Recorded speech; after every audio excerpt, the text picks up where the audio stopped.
ओम शांति। आप सभी का स्वागत है बाबा के YouTube चैनल पर। हम उम्मीद करते हैं आप सभी स्वस्थ और खुश होंगे। तो ये जो टॉपिक है कि कलयुग में हम कैसे खुश रह सकेंगे, हम कैसे संतुष्ट रह सकेंगे, क्योंकि कलयुग जो है धीरे धीरे अति की ओर जा रहा है और कुछ ना कुछ ऐसा होता रहता है, चाहे प्रकृति द्वारा, चाहे संबंधों द्वारा, चाहे कोई परिस्थिति के द्वारा, कि हर आत्मा को ऐसा लगता है कि जैसे जीवन जो है बिल्कुल नीरस हो गया, कुछ समझ नहीं आ रहा। तो अब जब हमें परमात्मा ने ज्ञान दिया, हमें अपना परिचय दिया और हमको एक बता दिया तरीका, तो ऐसा है कि कलयुग में खुश कैसे रहें। तो ये तो सभी जानते हैं कि हम कुछ भी कर लें, कभी ना कभी कोई ना कोई आस हमारी थोड़ी सी कमी रह ही जाती है, कभी परिवार की तरफ से, कभी किसी बीमारी की तरफ से। तो मेरा कहने का तात्पर्य ये है कि कलयुग में ऐसा एक भी तुम्हें इंसान हमें नहीं मिल सकता जो पूर्णतया खुश होगा या वो कहेगा कि मुझे सारी खुशियाँ भगवान के द्वारा या अपनी किस्मत के द्वारा प्राप्त है। तो इस कलयुग में आदमी तभी खुश रह सकता है जब उसके पास सही मार्गदर्शन हो, सही संतुलन हो, जीवन की चुनौतियों को, विपरीत स्थितियों को सामना करने की, परिवार के साथ, सभी संबंधों के साथ तोड़ निभाने की और सच्ची मेहनत की लगन हो। और सबसे ज़्यादा जीवन को खुशमय बनाने के लिए यदि हमें किसी ज़रूरत, बहुत ज़्यादा किसी अच्छे उसकी ज़रूरत है, तो सबसे ज़्यादा संतुष्टता, क्योंकि माध्यम चाहे ज़िंदगी में हमें कितने भी मिल जाएं सांसारिक वस्तु, परंतु वो कभी पूरे नहीं होते। तो कलयुग में हमें कौन बचा सकता है? प्रभु का ज्ञान, प्रभु का सिमरन। अब ये है कि जो अमीर होते हैं सोचते हैं हम लोग कि क्या वो बहुत खुश हैं, परंतु ऐसा नहीं है। अमीर होना भी मतलब ये नहीं है कि वो पूर्णतया खुश है, बल्कि उनके जीवन में और तरह की दिक्कतें होती हैं। जैसे उनके साथ एक तो प्रतिस्पर्धा बहुत होती है, एक उनके अंदर इस बात की परेशानी मन में चलती रहती है कि वो इतना इजीली अपने जीवन को एंजॉय भी नहीं कर पाते। तो हम ये सोचें कि हमको जो ईश्वर ने या जो हमारे कर्मों द्वारा हमको जो भी मिला है वो भगवान की, उससे हमें ज़्यादा ही मिला होगा। तो अभी जो ज्ञान सागर है, जो भगवान खुद हैं, जिन्होंने हमें अपना परिचय दिया, हमें अपना बना लिया, तो उसके बाद तो कुछ चाहिए ही नहीं।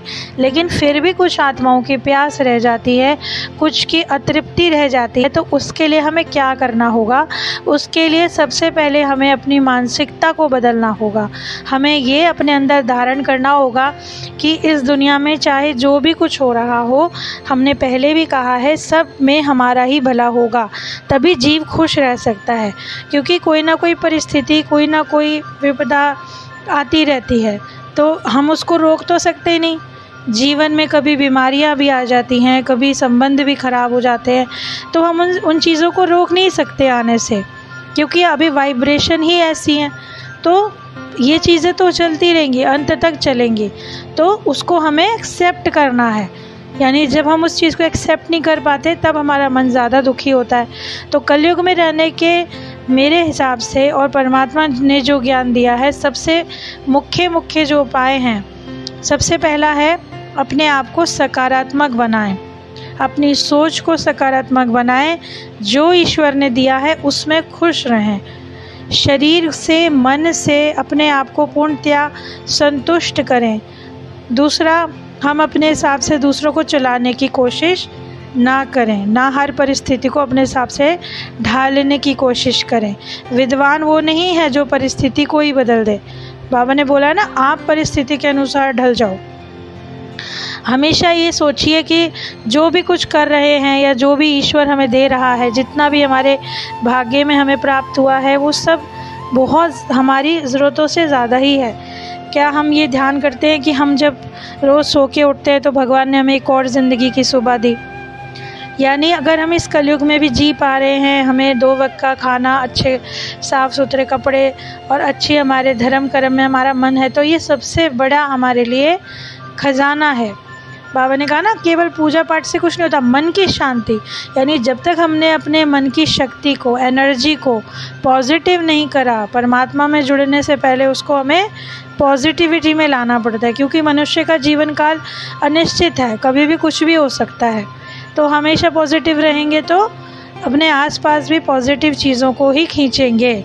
और ईश्वर, जिनको परमात्मा कहते हैं, वो किसके अंदर निवास करते हैं? वो हमारे सुकर्मों में, हमारे पुण्य कर्मों में, शुद्धता में। यदि हमने अपने अंदर शुद्धता ले आए, विचारों की अपने अंदर पवित्रता ले आए, तो फिर अपने आप ही हमें परमात्मा की शिक्षा और महसूसता होने लगेगी। हमें फिर दूसरे का आधार नहीं लेना पड़ेगा, क्योंकि कलयुग में इतनी वासनाएं हैं, इतनी कामनाएं हैं, कभी हमें ये नहीं मिला, कभी वो नहीं मिला, तो हम क्या होता रहता है, भागते रहते हैं।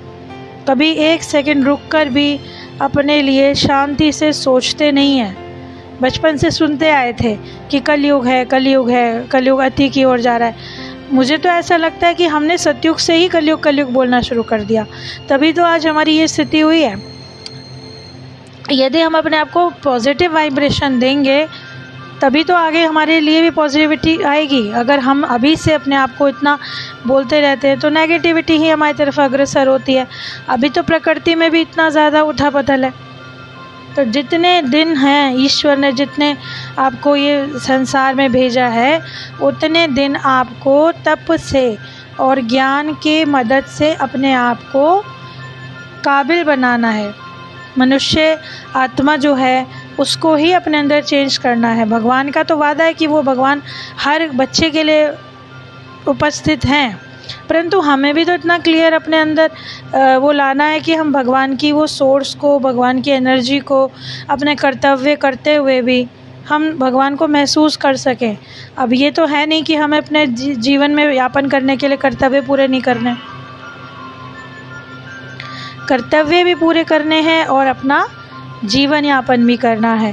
तो परमात्मा के अनुसार, या परमात्मा ने जो हमें ज्ञान दिया है कि संस्कार इस समय सबसे ज़्यादा हमारे काम आएंगे, और जो वासनाएं हैं, जो कामनाएं हैं, उनको हमें संतुलन में लाना होगा। यानी जो कामनाएं, जो इच्छाएं हमारे लिए हमें ऐसा लगता है कि भाई इतनी आवश्यक नहीं है, उनको हमें छोड़ना ही होगा। उसी को तपस्या कहते हैं। चरित्र भी आजकल इसीलिए ज़्यादातर डूबे हुए हैं कि हमारी इच्छाएं इतनी बढ़ गई हैं, हमें ये भी चाहिए, वो भी चाहिए। हमारी प्रायोरिटीज़ बहुत अलग हो गई। पहले की प्रायोरिटीज़ होती थी कि हमें ज्ञान अर्जित करना है, हमें तप करना है, हमें योग लगाना है, हमें भगवान की याद में रहना है। अब की प्रायोरिटीज़ क्या है? अब की प्रायोरिटीज़ हैं हमें ज़्यादा से ज़्यादा धन कमाना है, इज्जत कमानी है, लोगों में अपना नाम करना है। अच्छा है, ये भी करना बुरा नहीं है, लेकिन हमने क्या किसी और के लिए कुछ किया? यदि हमने कुछ अच्छे बीज ही नहीं बोए, तो आगे चल के हम उसको कैसे प्राप्त करेंगे? आज अच्छे कर्मों का बीज बोएंगे, तब कहीं जाकर हमारे आगे के लिए हमारा भविष्य सुधरेगा और हमारे आसपास की परिस्थितियां भी बदलेंगी। तो इस तरह से हम ये भी कह सकते हैं, यदि हमें खुश रहना है तो हमें आज से ही उसकी प्रैक्टिस करनी होगी। कल पे नहीं टाल सकते, क्योंकि किसी का कुछ पता नहीं है। आज ज़िंदगी है, कल नहीं है, और इतना समय तो बीत ही गया। देखिए, सतयुग भी चला गया, त्रेता भी चला गया, द्वापर भी, कलयुग का भी अंतिम समय चल रहा है। तो यानी कितना समय हमने इसी तरह से बिता दिया। इसलिए तो कहते थे आज करे सो अब कर। तो ये इस समय का जो हमें सदुपयोग करना है, क्योंकि अब आयु इतनी भी नहीं रह गई है। लोग इतने ज़्यादा पॉजेसिव हो गए हैं और चीज़ों के प्रति जो उनके लिए इतनी इम्पोर्टेंट भी नहीं है।